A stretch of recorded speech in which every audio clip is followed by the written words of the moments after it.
turma nova, então. A maioria são novos.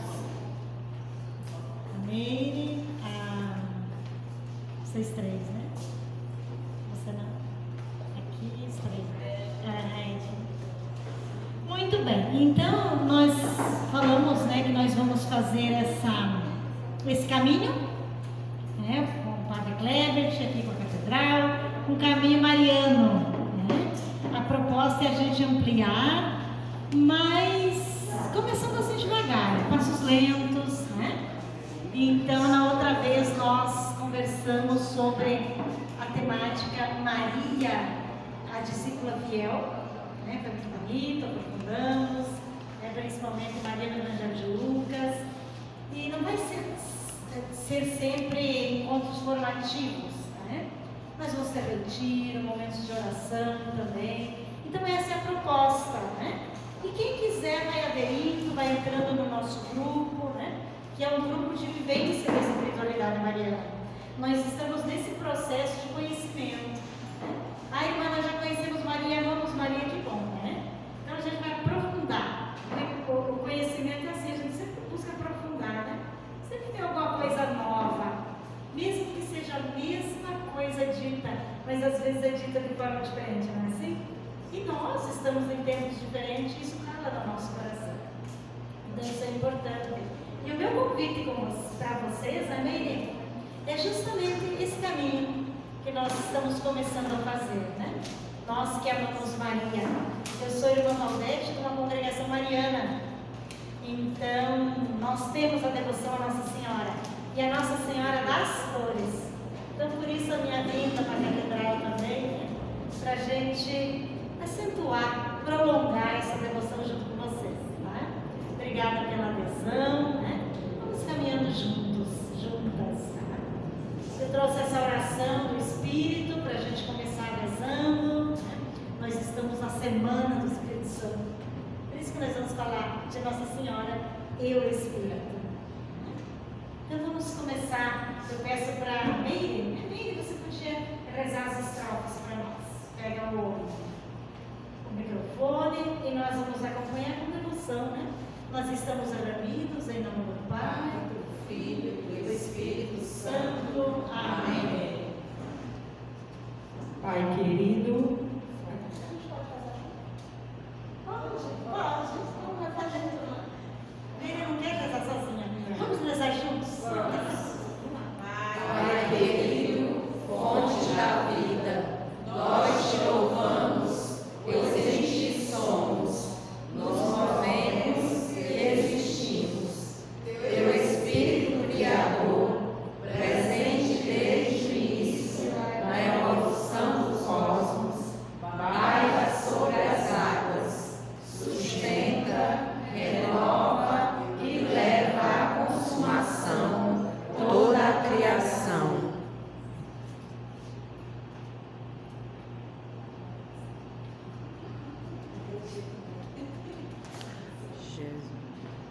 Jesus, nosso Mestre e Senhor, ungido pelo Espírito desde o começo de sua missão, cheio do Espírito na tentação, no deserto, no meio do povo, na missão.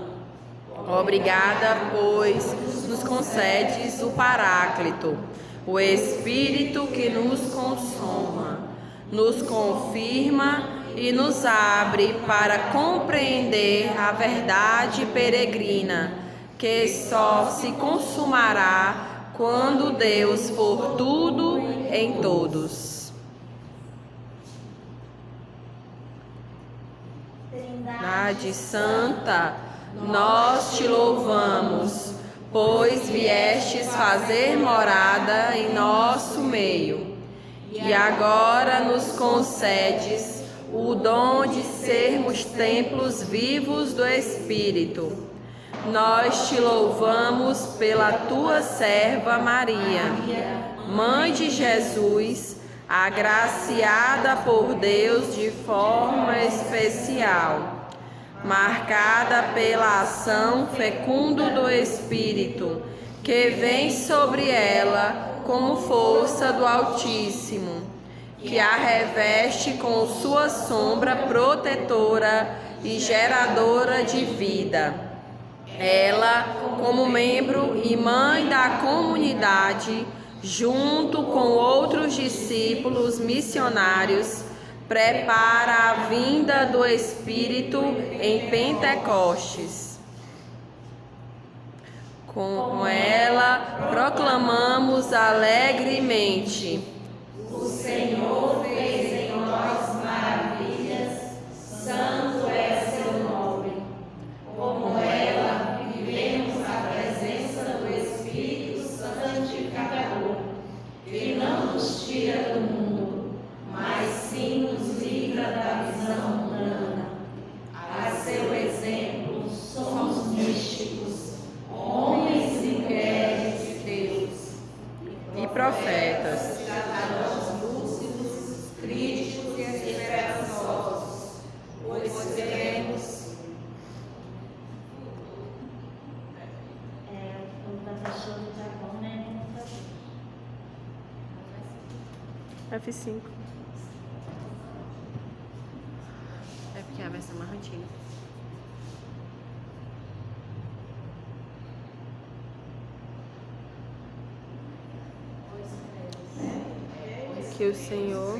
Que o Senhor renova a face da terra em múltiplas possibilidades. Amém. Vocês são 10. Gente, esse computador é impossível trabalhar nele. Cadê o papel?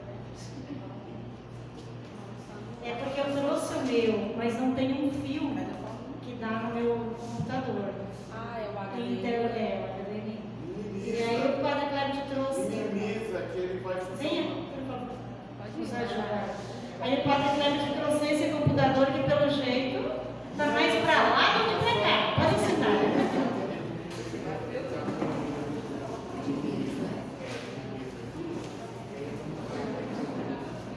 Se começar a dar problema sério, será que vai?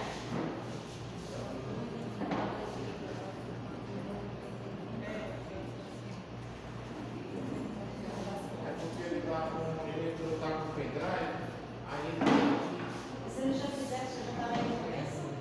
E ele já fizer todo esse processo no começo. Porque aí ele vai ficar sempre, como se ele vai ficar lendo o pendrive. Aí,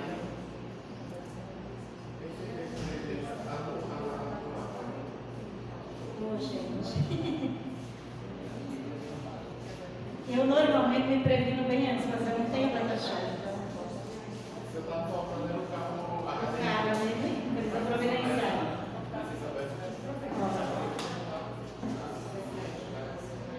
Esse daqui eu gosto muito. Não serve no meu. Não tem esse lugar. Esse daqui é antigo.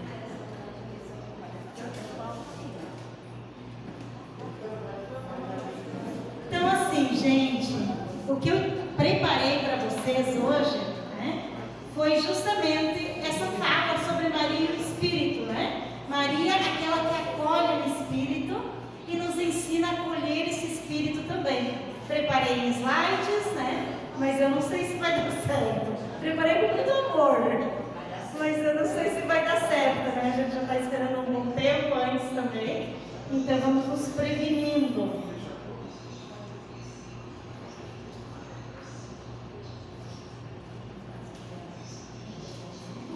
Trouxe para vocês aquela citação de Lucas, né? Vamos começar a falar sobre isso.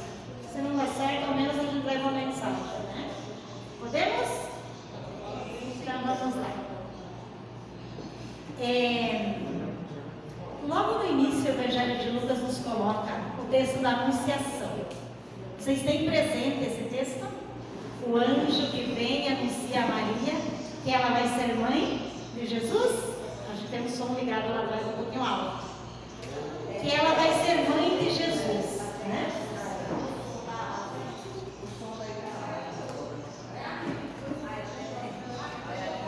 Tem uma criança lá no som, querido. Hoje também, né? Vamos pedir o Espírito. Vamos nos concentrar. Vamos nos concentrar.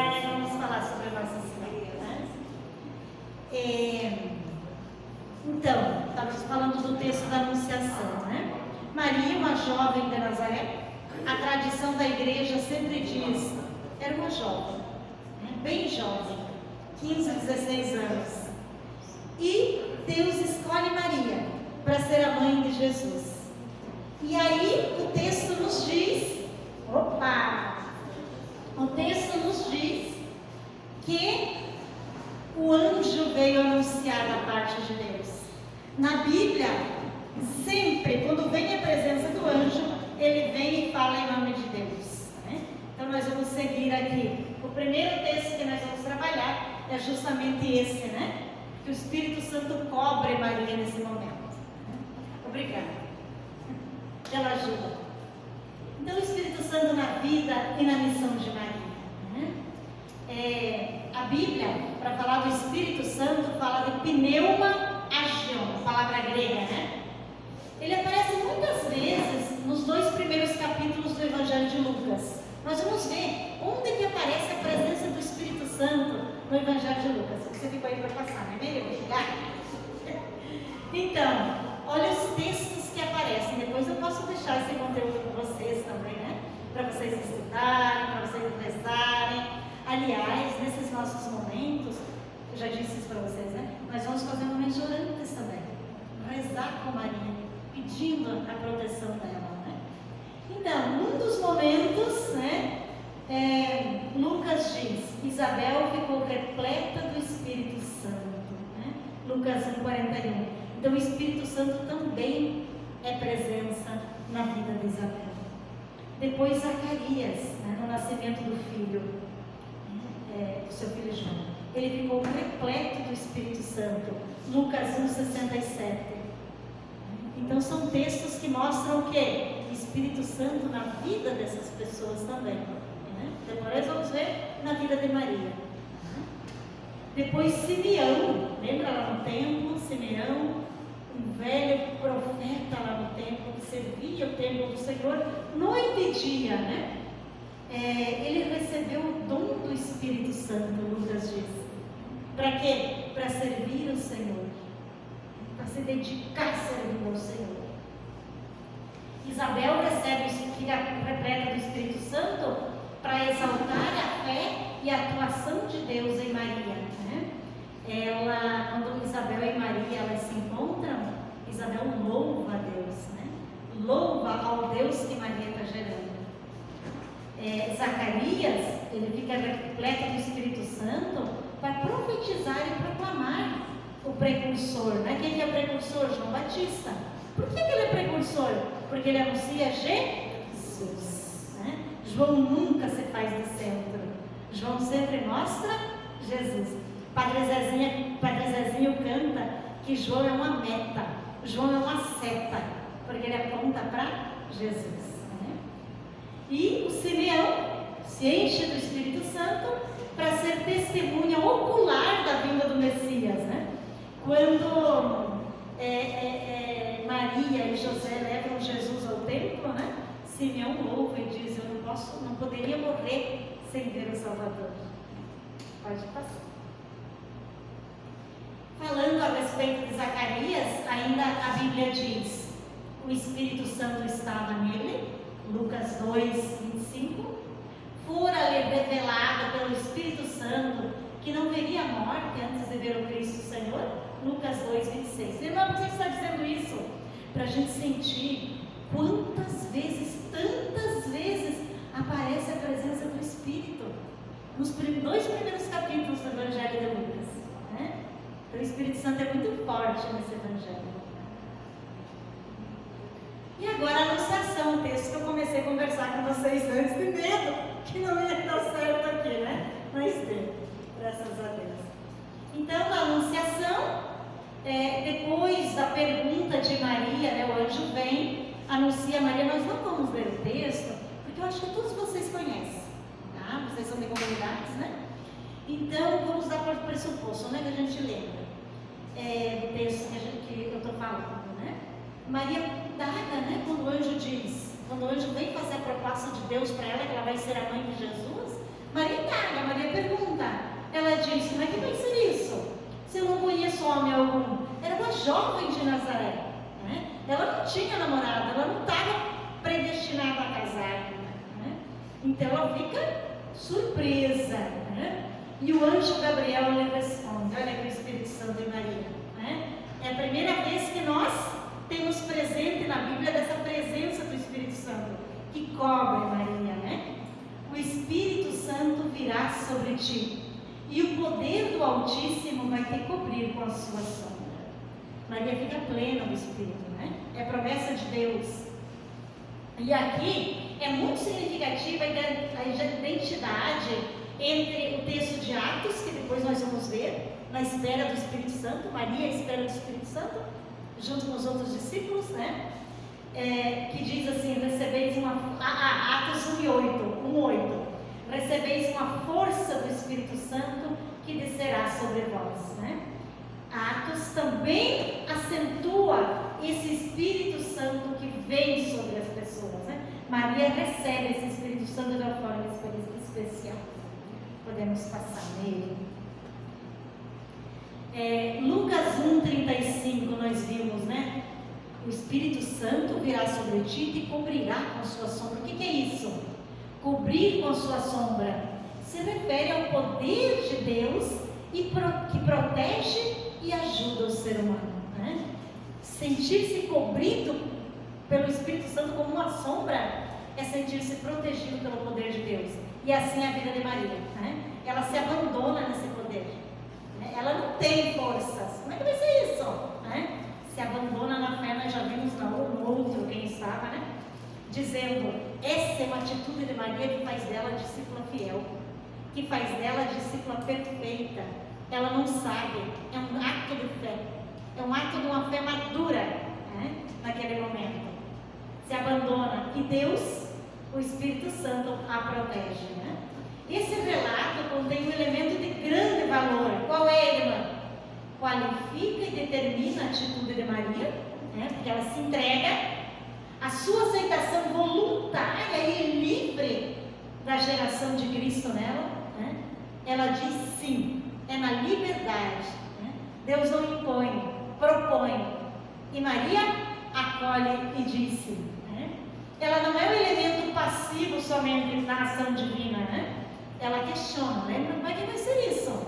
Mas depois do questionamento, Maria, o Espírito Santo te cobrirá com sua sombra. Vem de Deus, eu me abandono. Então, é esse gesto de Maria, não passivo, ativo, né? Na liberdade, diz sim e se entrega à força do Espírito. É o Espírito Santo em Maria que vai agir. E esse texto, gente, nós, né, na área da teologia, a gente diz assim, é bem cristológico. Porque o que está no centro? Maria, irmã. Não, Maria não está no centro. Quem está no centro é Jesus. Né? Esse texto mostra o que? A concepção de Jesus. Diz assim: a concepção de Jesus não é humana. Não foi, né, pela relação de José com Maria. Foi obra de Deus, pela ação do Espírito Santo. Então está bem claro, né? Essa dimensão cristológica aí. Aliás, eu já dizia no encontro passado, né? Nos evangelhos o centro é Jesus. No Novo Testamento o centro é Jesus, né? O centro não é Maria. Mas isso faz a gente se alegrar, porque o centro da nossa vida é Jesus. E Maria nos aponta para Jesus. Maria nos ajuda a conhecer o seu filho, como discípula que ela foi, como aberta ao Espírito Santo, né? E ele passa para nós. Maria é especialmente contemplada pelo Espírito Santo, nós vimos nesse texto, tá? Torna-se mãe do Salvador devido à ação criadora dele próprio, né? O Espírito Santo virá sobre ti e o poder do Altíssimo te cobrirá com sua sombra.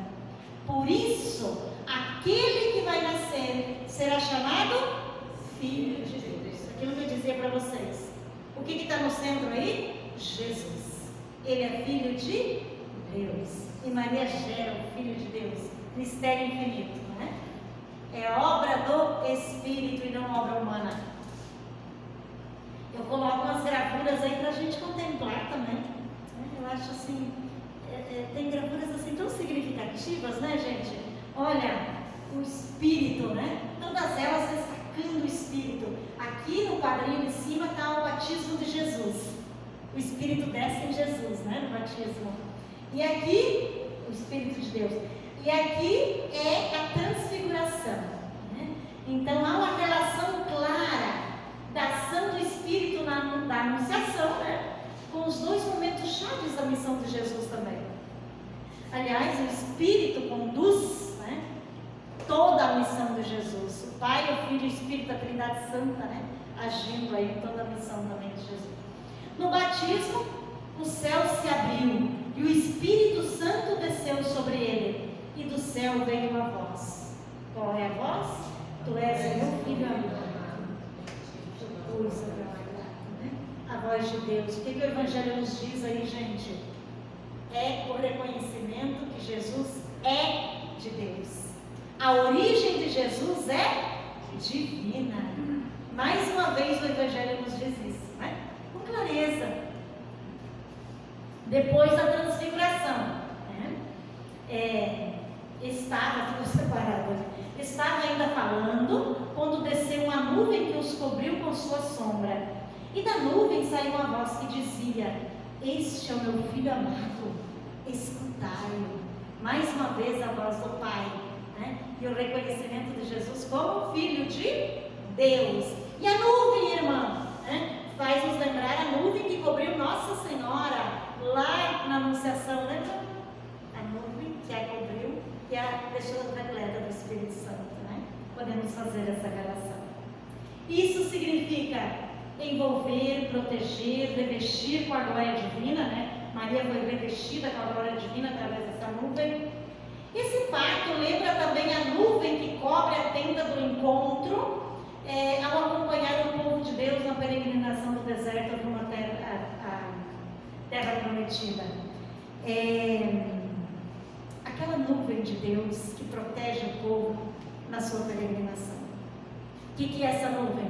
É a presença de Deus na vida desse povo, né? O Antigo Testamento diz assim, que quando estava um sol muito quente, imagina um sol quente aqui em Teresina, na 1h da tarde, caminhar no sol quente, né? Quando o sol estava muito quente, Deus mandava uma nuvem para proteger, né? O que significa esse simbolismo? A Bíblia é cheia de simbolismo, né? Significa o que, gente? A presença de Deus, cobrindo a tenda, protegendo esse povo, que é o povo de Deus. Mais tarde, a tradição cristã relê esse versículo e considera, do Êxodo, né? E considera Maria como a nova tenda do encontro. Eu acho muito significativo isso. Nós temos ladainhas que cantam isso também. Maria, a tenda do Espírito Santo. O que é uma tenda? Protege, né? A arca da aliança era colocada dentro dessa tenda porque não podia, né, tomar sol e chuva, porque ali era um objeto sagrado, né? Mas agora, quem que é a tenda que carrega o Salvador? Maria. E aí tem umas gravuras bonitas, Nossa Senhora, né? Maria que carrega no ventre. Maria a tenda. No ventre dela está o Salvador. Bonito, né? Tenda do Espírito. O Espírito atua em Jesus, dá-lhe a força e poder de pregar, também de libertar, né? Então o Espírito Santo é muito dinâmico aí. E Lucas normalmente ele trabalha muito essa presença do Espírito Santo, né? Lembram daquele texto, gente, Lucas 4, quando Jesus chega, né, na sinagoga, abre a leitura do profeta Isaías e proclama, dizendo que ele é aquele que é anunciado, eu vim anunciando a graça do Senhor. Estão lembrando? Senão a gente proclama. Só um trechinho, né? Lucas 4. E aí, o que Lucas anuncia aí? Ele está cheio do Espírito Santo, né? A missão de Jesus também foi conduzida, né, pelo Espírito. E no tempo da igreja, né, a gente chama tempo da igreja aí os Atos dos Apóstolos, após a ressurreição de Jesus, tá? É o poder de Deus concedido pelo ressuscitado aos que creem, né? Jesus nos deixa o seu Espírito. O que move a igreja a partir da ressurreição de Jesus? É o Espírito, né? Até hoje nós somos conduzidos pelo Espírito, né? Senão não existe igreja, senão não é igreja, né? Se a gente não se abre ao Espírito, a gente se fecha à vocação primeira da igreja. Né? Nós somos convidados o quê? A nos abrir essa dinâmica do Espírito Santo. Né? Então o Espírito atualiza a presença de Jesus no mundo sempre. Pelo Espírito, seus seguidores operam maravilhas, como Jesus. Né? O que Atos dos Apóstolos nos conta? Que os discípulos atuavam fazendo maravilhas após a ressurreição de Jesus. Faziam aquilo que o mestre fazia, né? Curar, perdoar, dar vida aos mortos, mover paralisados, expulsar as forças do mal, enfrentar os poderosos sem medo, né? Na força do Espírito Santo, os cristãos enfrentavam tudo, né? O sofrimento, a perseguição, a morte. No início da igreja nós temos essas realidades, né? Cristãos eram mortos em nome de Jesus, mas não desistiam. Aliás, né, morriam sabendo, né, que ressuscitariam. Morriam em nome do Senhor, como mestre, né? Tinham a vocação do mestre. O que resultado é isso da presença do Espírito Santo na vida? Porque senão nós ficamos fracos, né? Esses cristãos não teriam forças se não fosse a presença do Espírito Santo. Está muito chato? Está ficando enjoado? Se começar a dar sono, nós vamos brincar um pouquinho. Nós não vamos se prolongar muito, tá? Essa também é a nossa dinâmica. Porque senão vocês não voltam no próximo. Que bom. Vamos em frente então. Então a comunidade vive desafios, né, segundo Atos dos Apóstolos, novos, como a entrada dos pagãos no grupo dos seguidores de Jesus. E aí eu trago presente o primeiro concílio, chamado Concílio de Jerusalém. Tá? Então talvez vocês já escutaram falar, né? Mas é significativo. E nesse concílio também, eles invocaram a presença do Espírito, porque os pagãos estavam entrando na igreja, né? E os judeus convertidos, eles não estavam aceitando. Olha só, lá também acontecia isso, né? De vez em quando essas ranzinhas, dessas coisas que acontecem nas comunidades outras, né?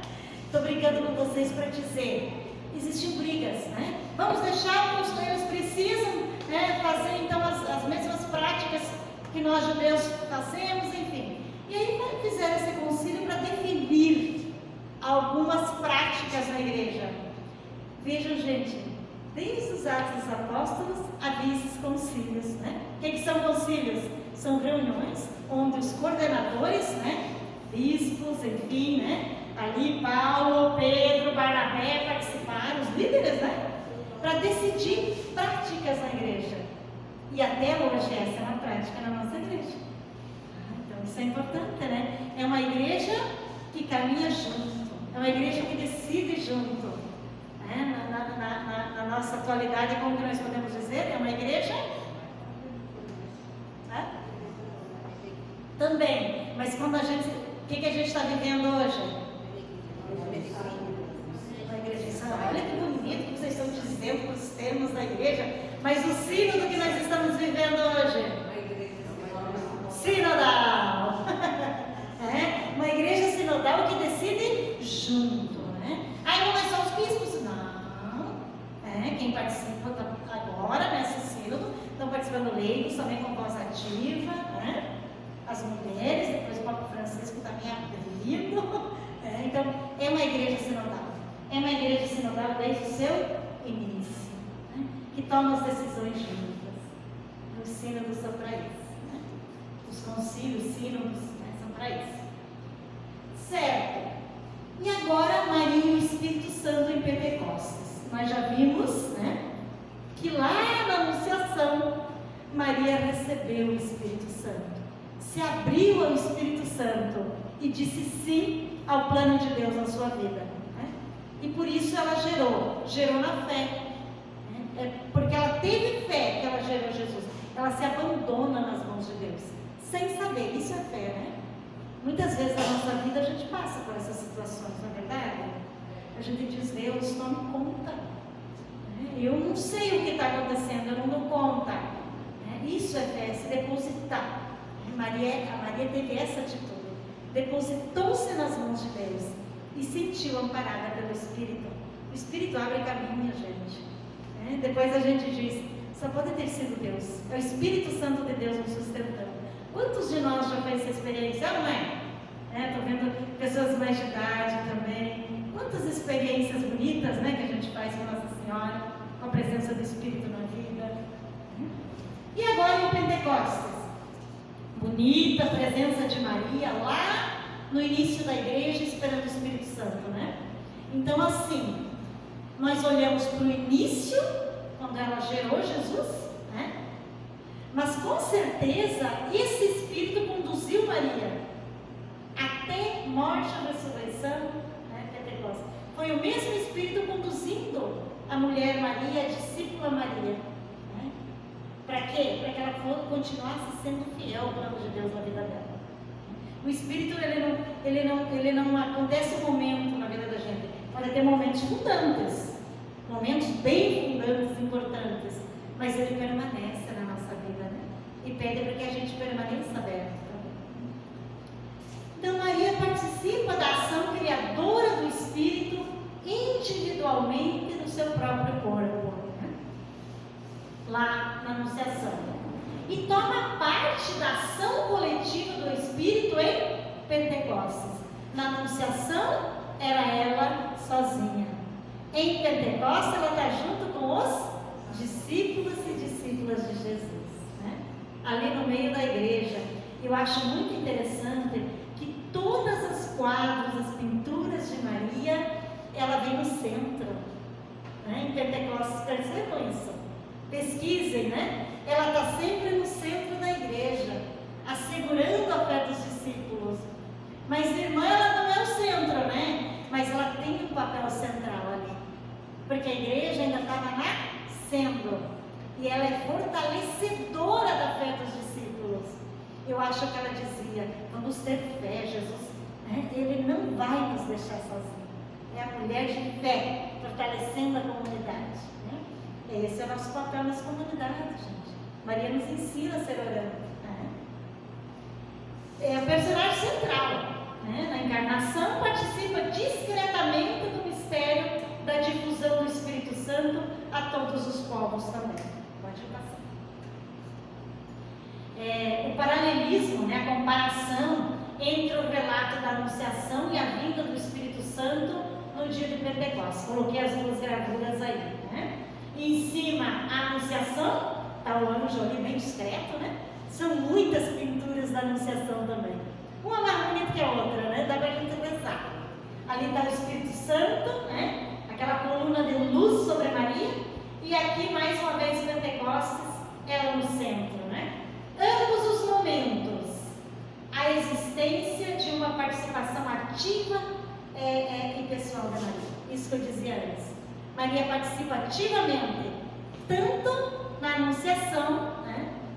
Nos dando Jesus, gerando Jesus, participando do plano de Deus, como em Pentecostes, ajudando essa comunidade a permanecer na fé. Podemos passar. Ele, nosso ajudante do dia. Na menção que o texto diz, né? Vocês têm a palavra de Deus aí? A Bíblia Sagrada tem? Então podia ler para nós esse texto. Eu tinha um professor de Bíblia que ele fazia a gente ler na Bíblia. Claro, a gente tinha aula de Bíblia, né? Tinha que ir com a Bíblia. Aí, Atos 1:14. Aí quando esqueci, ele dizia assim: vocês pensam que são Nossa Senhora, que guardam a palavra no coração? Tem que trazer a Bíblia, né? Atos 1:14.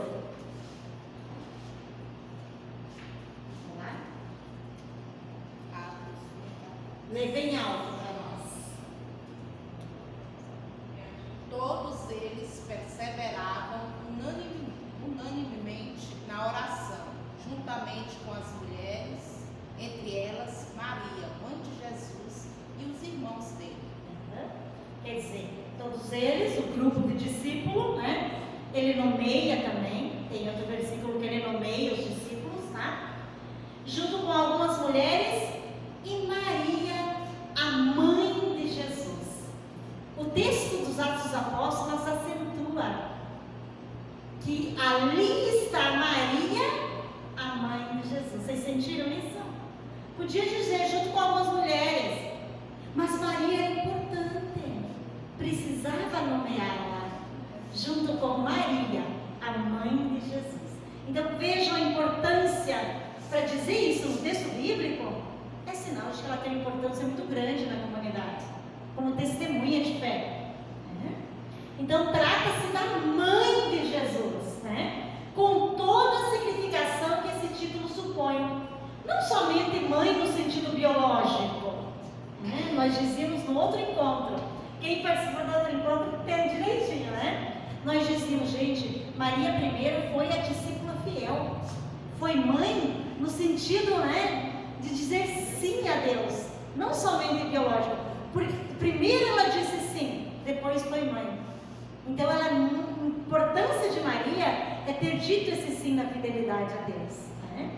Então, mas como discípula fiel, né? Maria então é o paradigma de todo discípulo, de toda discípula. Ela é modelo, né, para o crente, para o discípulo, porque ela é um exemplo de vida orante. Ela nos deixa esse exemplo de vida orante para nós. Aí no cenáculo, né, e aqui eu achei muito significativa essa gravura, ela está destacada dos outros, né? Ela está à frente, ajoelhada, numa atitude orante, né? Então ela está o quê? Ajudando com que os outros tenham fé na esfera do Espírito Santo, né? Então ela é exemplo para todos os demais. Ela está no centro da igreja. E ela, quando a gente olha para Maria, a gente sente que a gente tem que rezar. A gente sente que a gente tem que seguir melhor Jesus Cristo. A gente sente que a gente tem que se abrir o Espírito. É isso que nós estamos, né, acentuando. Hoje eu participei da missa às 5 horas aqui na catedral. E eu olhei Maria, né? A imagem, Nossa Senhora das Dores, lá no altar. Ela te convoca. Ela te convoca a rezar, né? Isso que bonito, né? Nossa Senhora das Dores, a padroeira da cidade de Teresina, esse povo aqui rezando e ela ali, nos convocando a ter fé, né? É essa a presença de Maria no cenáculo, ali à espera do Espírito Santo, ajoelhada, um silêncio absoluto, não fala nada, mas a presença fala, né? Uma presença que veio de uma vida inteira e desemboca ali. Ela gerou, ela cuidou, na outra encontro a gente dizia, né, até eu citei para vocês, é um pequeno livrinho que fala do dia a dia da Nossa Senhora.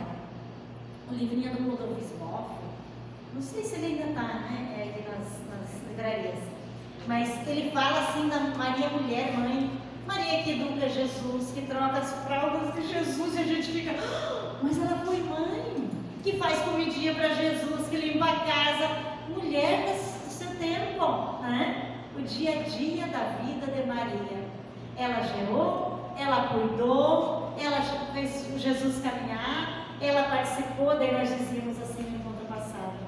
Existe uma linha tênue, e quem diz isso, gente, é Santo Agostinho. É o mestre Santo Agostinho, lá no quarto século, ele diz: existe uma linha bem tênue entre ser discípula e ser mãe para Maria. Quantas vezes ela guardou a palavra no coração, os acontecimentos no coração, sem entender. Vocês que são mães sabem, né? Sem entender, será que eu falo ou eu calo? Né? Olhando aquele filho que crescia, que não era propriedade dela, era Deus, né? E ela foi descobrindo também, né, na vida, essa dimensão. E chega aqui no cenáculo, no silêncio, no coração silencioso, um modelo de fé, né? Convocando a igreja a permanecer fiel, a não dispensar nesse momento importante. O texto de Atos 1, 13 a 14, eu coloco para vocês aqui na minha ideia, né? Quando chegaram, subiram ao aposento onde estavam hospedados, achavam-se presentes Pedro, João, Tiago e André, Filipe, Tomé, Bartolomeu e Mateus, Tiago, filho de Alfeu, Simão Zelotes e Judas, filho de Tiago. Todos eles eram unânimes em oração com algumas mulheres, junto com Maria, a mãe de Jesus, e com os irmãos dele. Quem veio no encontro passado já sabe o que significa os irmãos de Jesus, né? Tranquilo para vocês? Quem quer ver uma palavrinha sobre isso? Né? Irmãos de Jesus, gente, quer dizer que o termo na Bíblia, para falar de irmãos e de primos, é o mesmo termo. Então, irmãos de Jesus quer dizer primos mais próximos, parentes mais próximos, né? Teve um período aí que nossos irmãos evangélicos, alguns, né, diziam, não, Jesus teve outros irmãos, Maria teve outros filhos, e isso não importa, né? Mas não é isso que a Bíblia diz, né? A Bíblia nos relata que Jesus foi o filho de Maria, Maria teve Jesus, e esses outros irmãos são os primos próximos, né? Então isso é bem tranquilo para nós hoje, já não tem mais discussão, né? Nem entre os estudiosos, nem entre o nível mais de fé, tá bom? Tranquilo? Ninguém vai para casa em crise dizendo que Maria teve filhos e Jesus teve irmãozinho? Nós somos, né, irmãos? Podem passar, né? Eu acho interessante quando você fala que Maria é nomeada, né? A gente sabe como é que era. A gente sabe como é que era na época, que as mulheres não tinham esse papel de destaque. Então eu acredito assim que para ela aparecer o nome dela no texto bíblico, né, é porque realmente ela tinha esse papel. E é interessante quando você fala, desde o encontro passado, né, foi muito interessante ficar pensando nesse papel de Maria, né, o que Maria fazia, né, e como você falou, ela como primeira discípula, né, e tendo dado esse sim de uma forma, né, tão livre, mas ao mesmo tempo de uma confiança, de uma fé tão grande. E a gente acha assim, não, foi lá, teve Jesus e acabou a história, né? Mas aí, desde aquele encontro, eu comecei a pensar assim, como é que era o dia a dia? Você falando aí, né, que ela trocava fralda e adoecia, o menino dava febre, e tava. É meio difícil a gente pensar que Jesus passou por tudo isso. Mas assim, como é importante o papel de Maria, né? Nesse sentido de ela como primeira discípula e modelo, né, como ela foi importante nesse momento, até mesmo, eu acredito assim, quando a gente vê o relato, né, da morte de Jesus, ela lá de pé, né, que a gente sempre fala que ela não se desesperou, que ela não, mas de uma confiança, e ela precisava passar isso para os outros, né, porque naturalmente eles ficaram decepcionados, não entendiam ainda. Então, eu acredito que ele, nesse momento, né, dali até aqui Pentecostes, foi um momento assim que ela... Crucial. Uma mulher de fé, que se abandona e espera, né? Guarda no coração e confia, como sempre fez, né? Desde o início, a palavra nos diz, Maria confia. O texto de João também, nessa linha.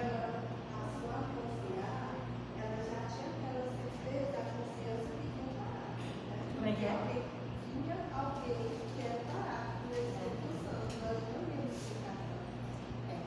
Mas a certeza da fé.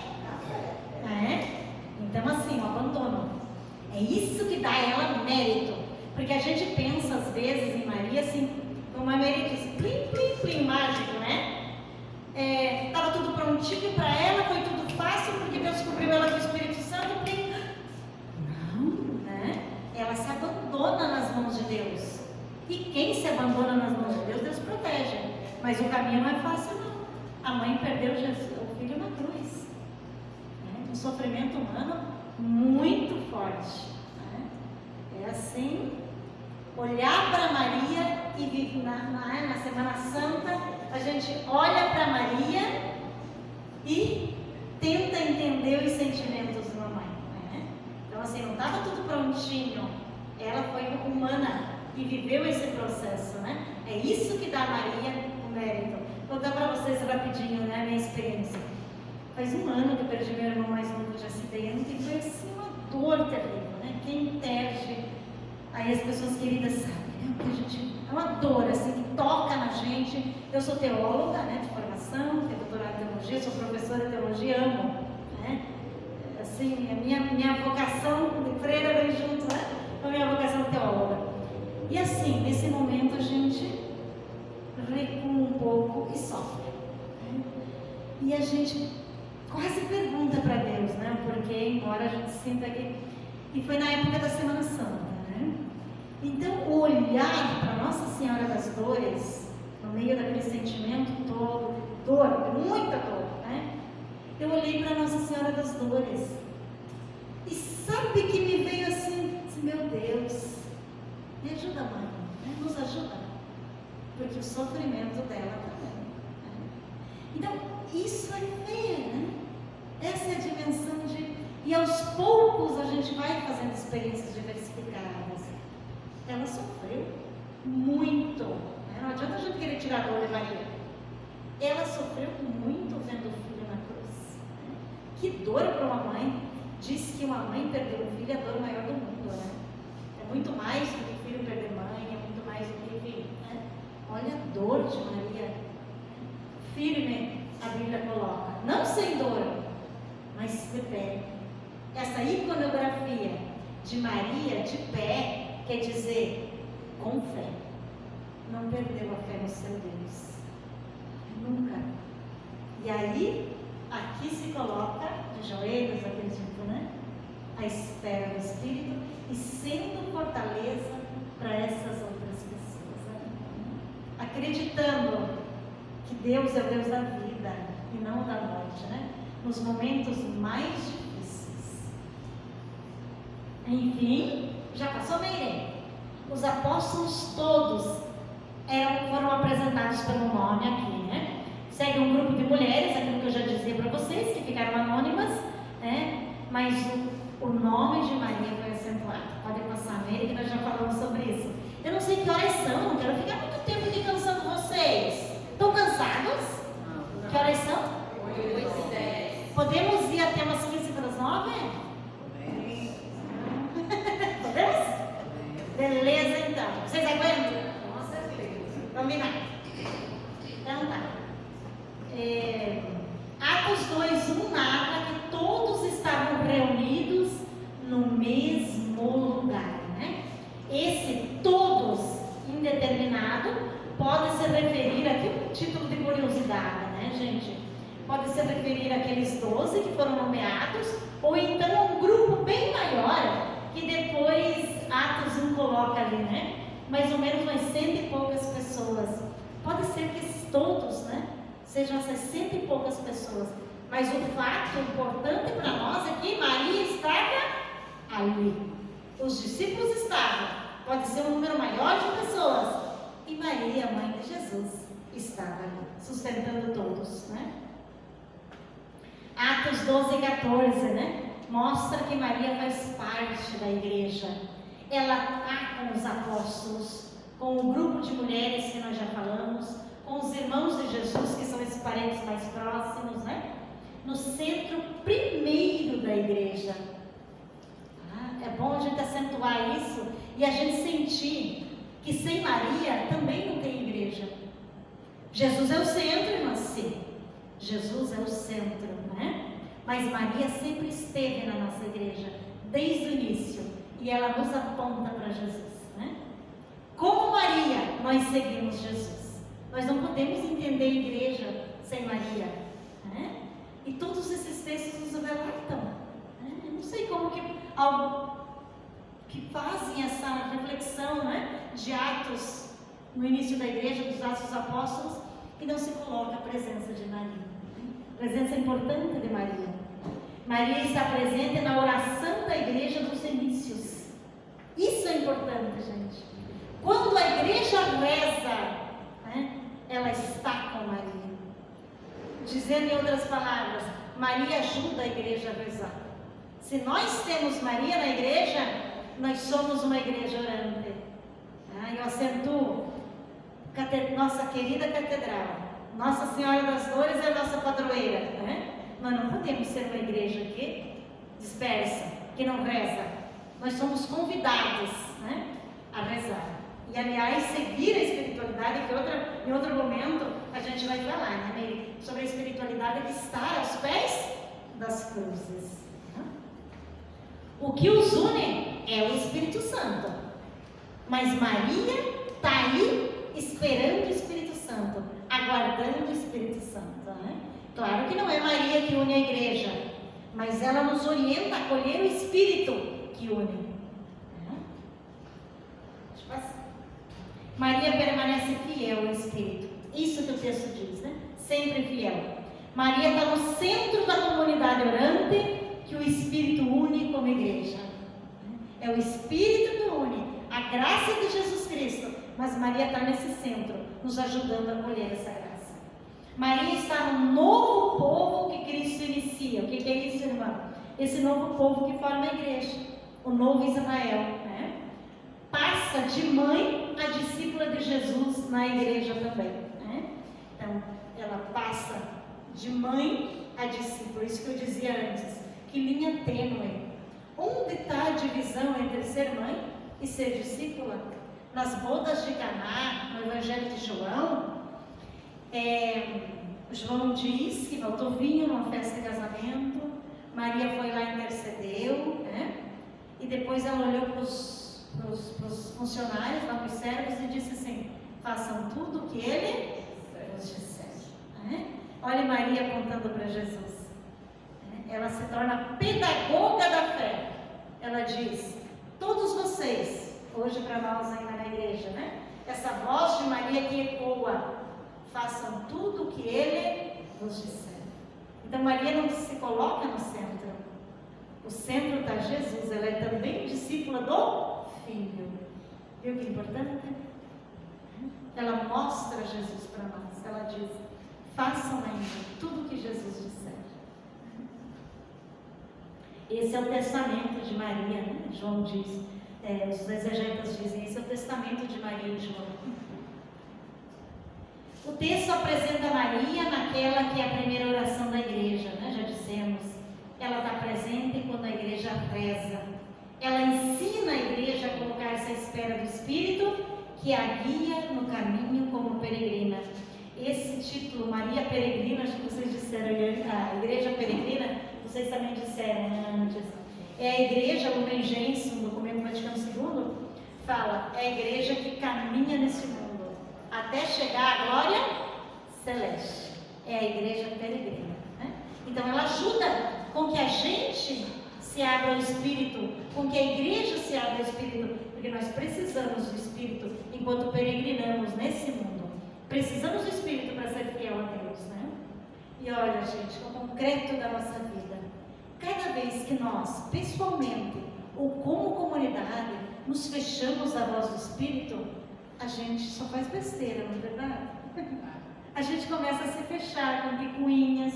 Quando a gente se abre e se ajuda, né? A comunidade começa a prosperar. A comunidade começa a dar seus frutos, né? E a gente fica muito mais aberto. E a gente até se diz pra gente mesmo, que boba que eu era, né? Eu dei tanto peso para certas coisas que não deveriam, né?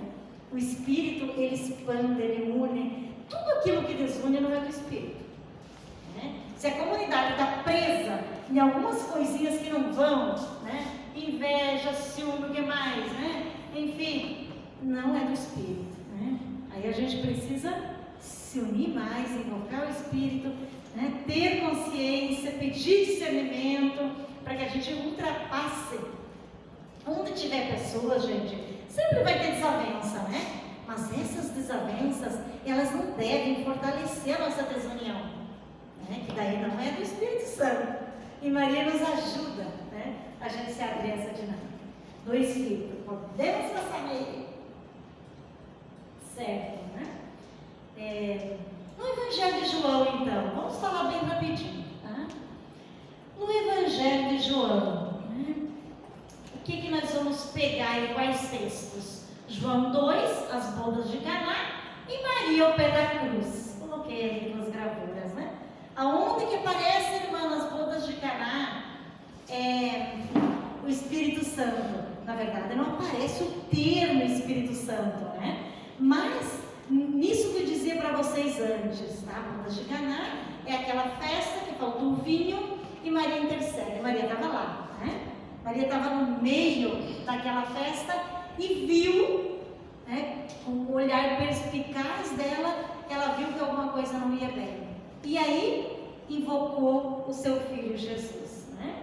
E aí vem aquela frase que eu acabei de dizer para vocês: façam tudo o que ele vos disser. Essa frase faz com que os funcionários lá, eles sigam os mandamentos de Jesus, né? Essa frase, o que esse texto quer dizer? Quer dizer que houve aquela festa e pronto, e foi só para aquele momento? Não, né? Teologicamente nós lemos assim: essas palavras de Maria, elas são para a igreja hoje. Né?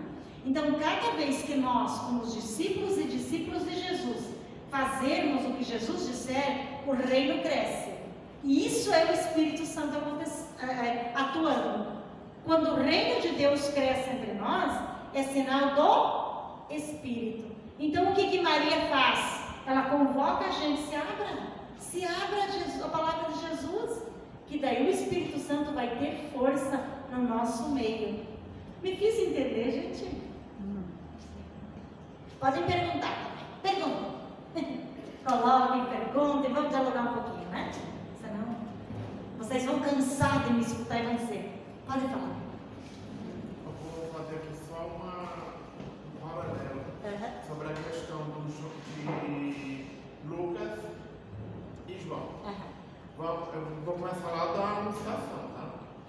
Na anunciação nós vimos, não somente na anunciação, como todo o Velho Testamento, o Antigo Testamento, como queira dizer, a questão que o Espírito Santo, ele se representa na sombra, sobre a proteção. Olha, que era sempre proteção. Aí o Lucas diz que Maria, que no Evangelho da Anunciação, Maria, o Altíssimo te cobrirá com a sua sombra, com a sua proteção. Por aquele que vai nascer, vai ser com força do Espírito Santo, né? Aí continua até na transfiguração. Deus fala com os apóstolos, né, para mostrar também pela nuvem. A nuvem é proteção, mas nenhum ainda tinha se revestido da força do alto. Que o Lucas termina, como é que ele termina o Evangelho? Permanecei em Jerusalém, porque vocês serão,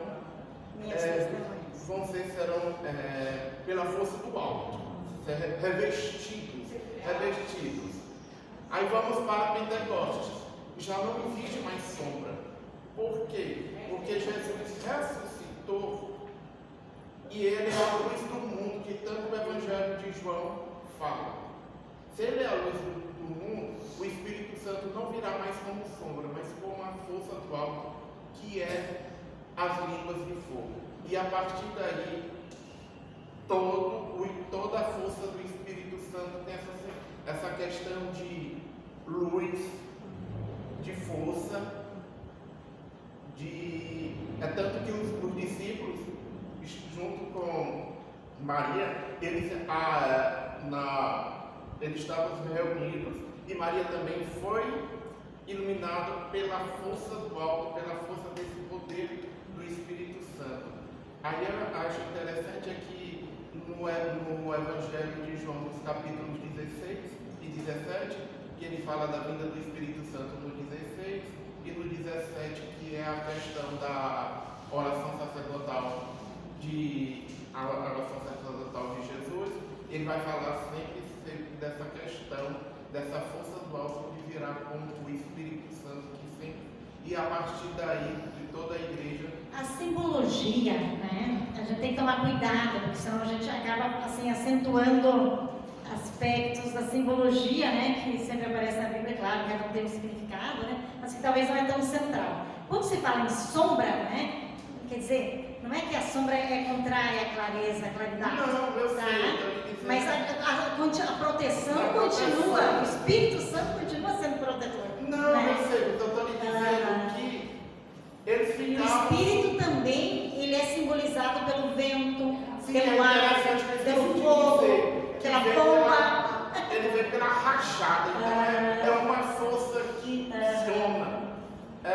Ele impulsiona.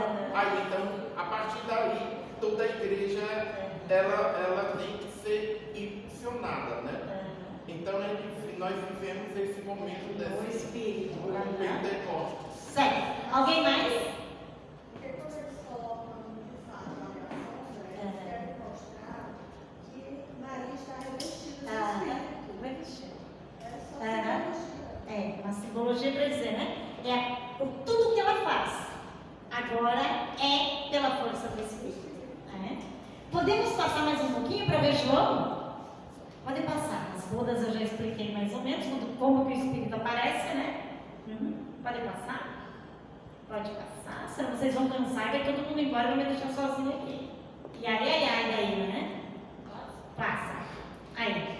Maria aos pés da cruz. Comunidade aqui, né? No Céu das Dores.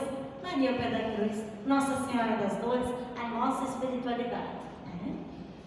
Então, é muito interessante aqui. Se vocês não entenderem, pode dizer, irmão, explica de novo, né? Explica com outras palavras, certo? Então aqui João fala que Jesus entregou o Espírito. É muito interessante esse entregar o Espírito.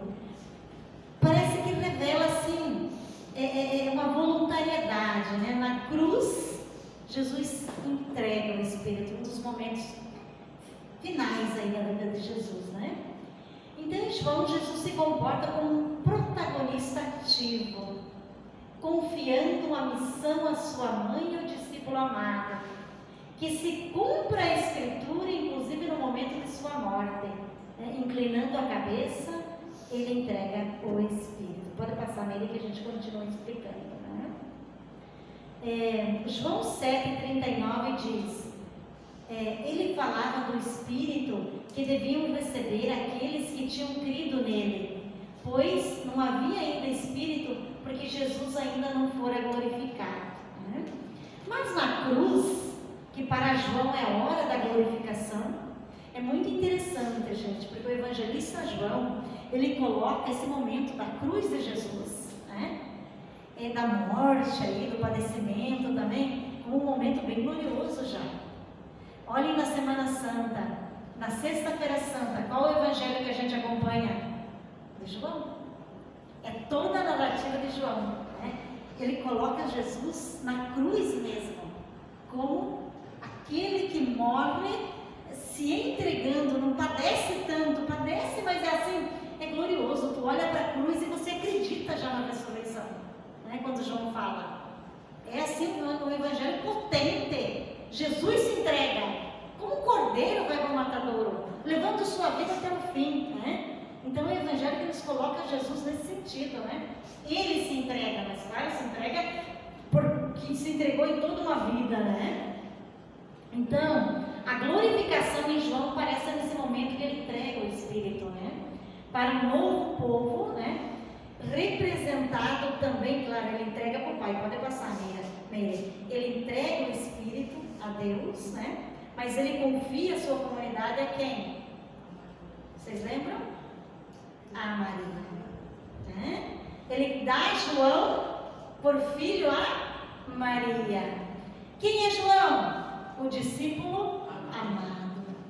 Quem que João representa? Todos nós. Todos os discípulos que são amados. Todos os discípulos que são fiéis. Então, em João, ele pega todo mundo e entrega para Maria. Estão me fazendo entender? João é o protótipo do discipulado. Na figura de João está todos nós. São todos os discípulos. Todas as discípulas de Jesus.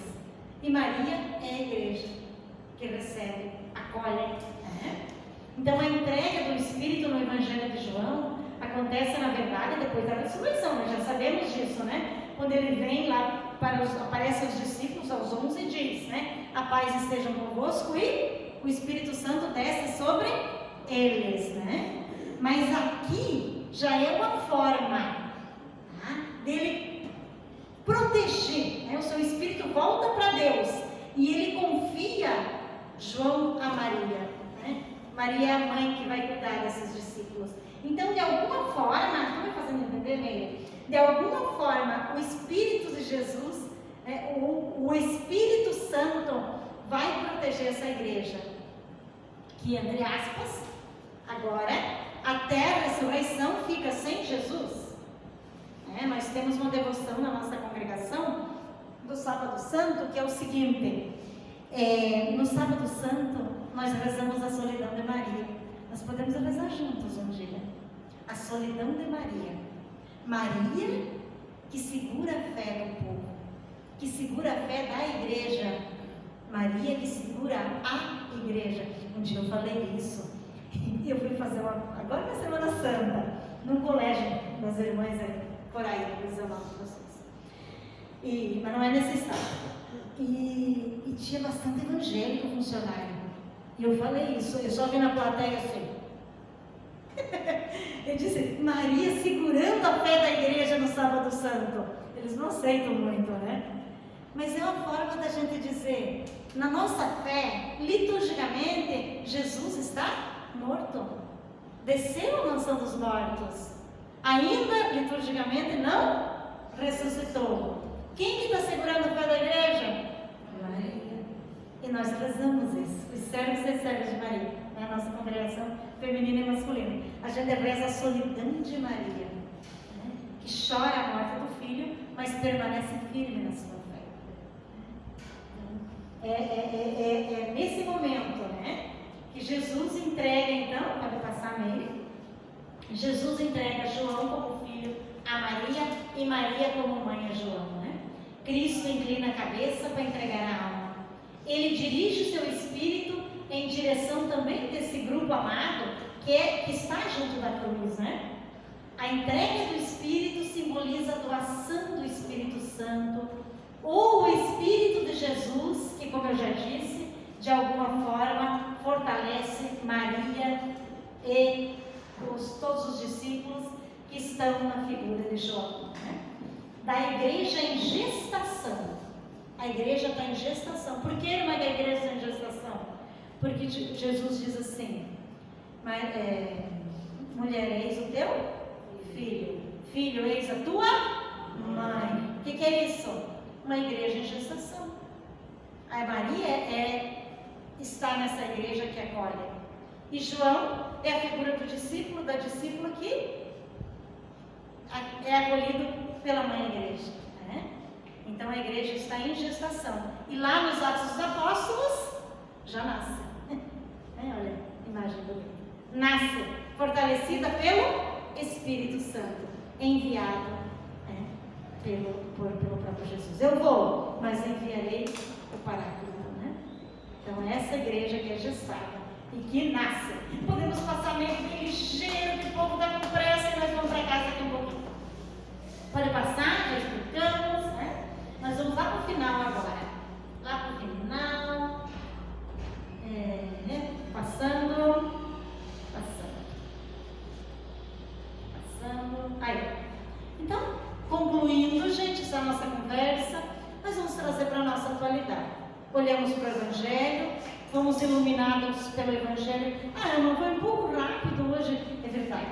Outro dia eu vou preparar uma coisa menor, mas mais densa, né? Então precisa. Santo Inácio dizia assim, Santo Inácio de Loyola, fundador dos jesuítas, né? Ele dizia, não é o muito saber, mas é o saborear as coisas, né? Então, talvez, né, menos conteúdo e a gente ficar conversando mais sobre, tá? Mas, deu para pegar? Aí a senhora aproveita e traz a oração da solidão que a gente quer ver. Traga. Traga sim, para a gente, um modelo muito bonito, né? Para a gente partilhar e quem sabe fazer juntos um dia. É no Sábado Santo pela manhã que a gente faz. A força do Espírito Santo na vida dos cristãos, então. Maria aparece como uma figura do ser humano que se deixa moldar pelo Espírito Santo. Já vimos isso, não vimos?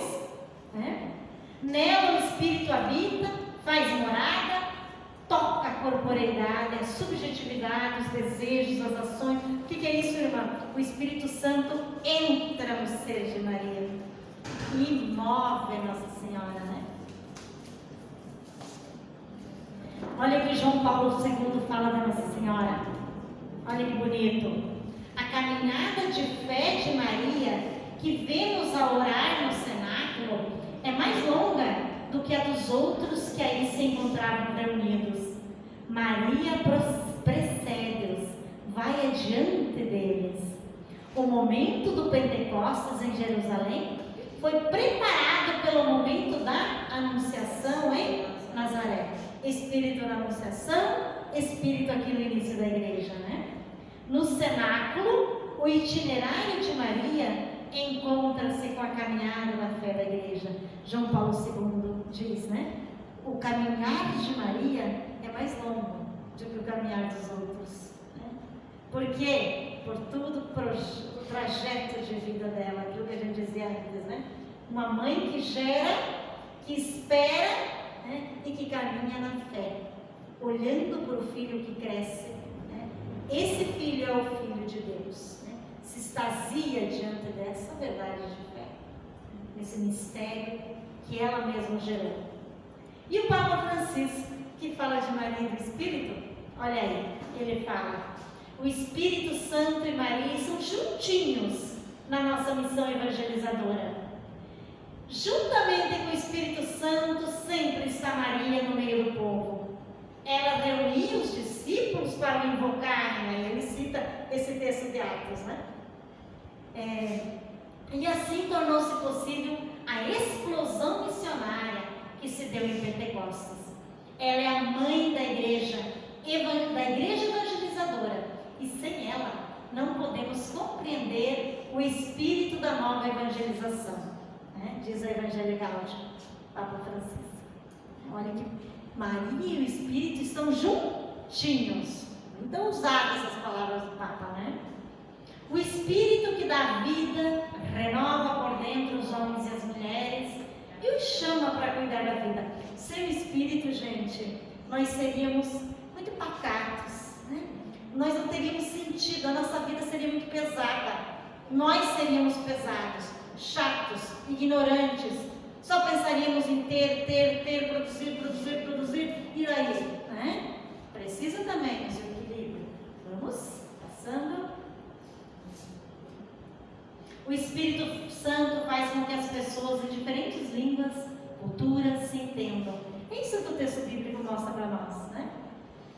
Nesse momento, todos se reuniam de diferentes línguas e todos se entendiam.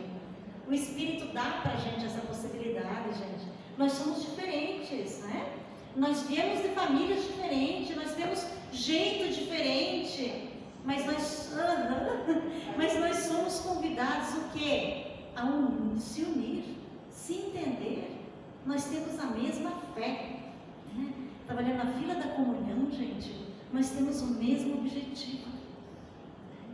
Então nós cristãos deveríamos caminhar com o mesmo objetivo, né? Ao ponto das pessoas olharem para nós e falarem: como eles são diferentes, como eles se amam. Era assim no começo do cristianismo, mas é o Espírito que faz isso em nós.